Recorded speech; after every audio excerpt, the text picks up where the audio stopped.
La herencia de los Hernández. El velorio. Don Anselmo Hernández murió un martes de lluvia, en la misma cama de hierro forjado donde había nacido 78 años atrás, en la hacienda del Alcotán.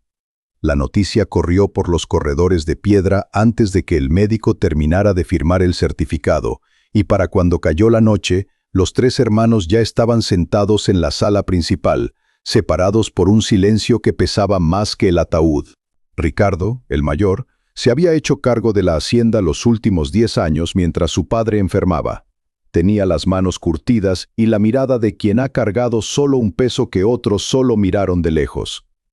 Junto a él, Marina removía el café sin beberlo, calculando en silencio cuánto valía cada hectárea de tierra, cada cabeza de ganado, cada mueble antiguo.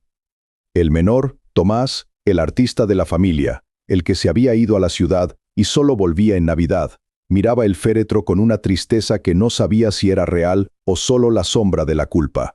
Nadie mencionó a Elías, pero todos pensaban en él. Elías había llegado esa tarde, con traje prestado y los zapatos gastados por el viaje en autobús. Hijo de una mujer que había trabajado en la hacienda 30 años atrás.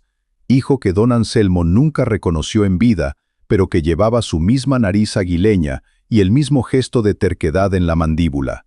Se quedó de pie en la puerta, sin atreverse a cruzar el umbral, hasta que Ricardo, con una cortesía fría como el granito, le indicó una silla al fondo. La lectura. El abogado de la familia, el licenciado Osvaldo Reyes, había servido a don Anselmo durante casi 40 años. Conocía cada secreto de la hacienda, cada deuda oculta, cada promesa incumplida. Y conocía, sobre todo, el testamento. No uno, sino dos. El primero, redactado años atrás, dividía la propiedad en partes iguales entre Ricardo, Marina y Tomás. El segundo, firmado apenas 3 semanas antes de la muerte del patriarca, con una letra temblorosa que apenas parecía la suya, cambiaba todo. Don Anselmo quiso corregir ciertas omisiones, dijo Reyes, ajustándose los lentes, evitando los ojos de todos los presentes. Reconoce como heredero legítimo a Elías Bravo, hijo natural del difunto, otorgándole 1/3 de la hacienda. El resto se divide entre los 3 hermanos, con la casa principal asignada a Marina. El silencio se rompió como cristal. «Eso no puede ser válido», dijo Ricardo, levantándose. «Mi padre no estaba en sus cabales las últimas semanas. Apenas reconocía mi cara». «El documento está firmado y notariado», respondió Reyes, sin levantar la vista de los papeles, y algo en su tono, demasiado calmado, demasiado ensayado, hizo que Marina lo mirara con sospecha. Porque Marina sabía algo que los demás ignoraban. Que Reyes llevaba años prestándole dinero a su padre para cubrir deudas de juego, y que esas deudas, curiosamente, se habían saldado por completo apenas un mes atrás, con el testamento nuevo. La casa principal, la pieza más valiosa de toda la hacienda, quedaba bajo su nombre.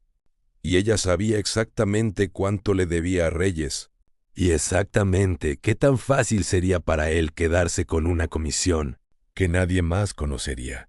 Las grietas.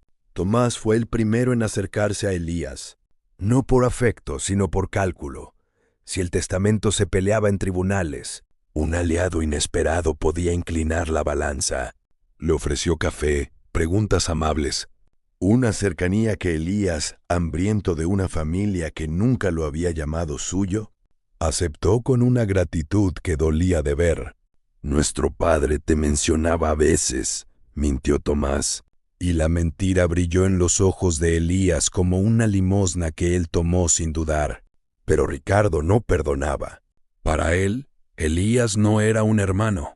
Era la prueba viviente de una traición que su madre había cargado en silencio toda su vida, muriendo de un cáncer que él siempre creyó nacido de la vergüenza. Cada vez que miraba a Elías, no veía un hombre, veía la humillación de su madre repetida en otro rostro con la misma nariz de los Valdenegro. Fue Marina quien encontró las cartas, escondidas en el escritorio de su padre. Correspondencia entre don Anselmo y la madre de Elías, fechada apenas 2 años atrás. No era un romance tardío, era una petición repetida año tras año, para que él reconociera al hijo antes de morir. Don Anselmo había respondido a cada una con la misma frase seca: aún no es el momento.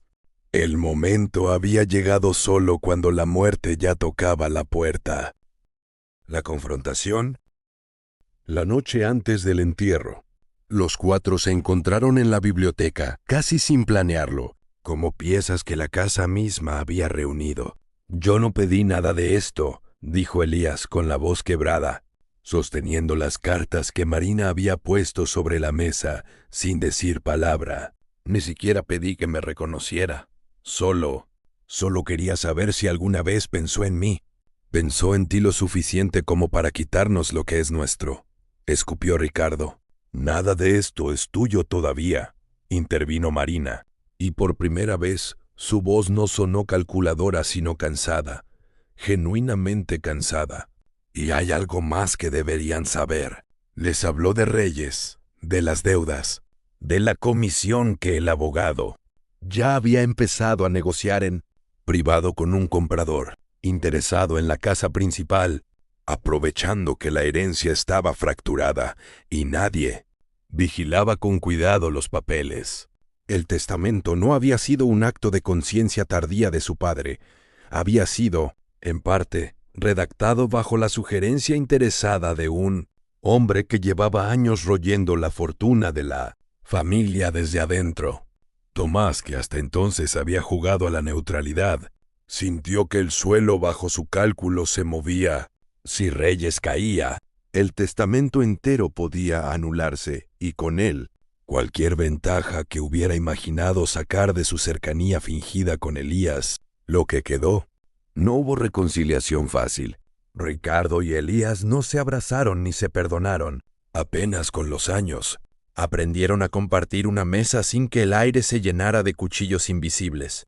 El testamento se impugnó, y en el proceso salió a la luz la trampa de Reyes, que perdió no solo el caso, sino su licencia y el poco respeto que aún conservaba en el pueblo.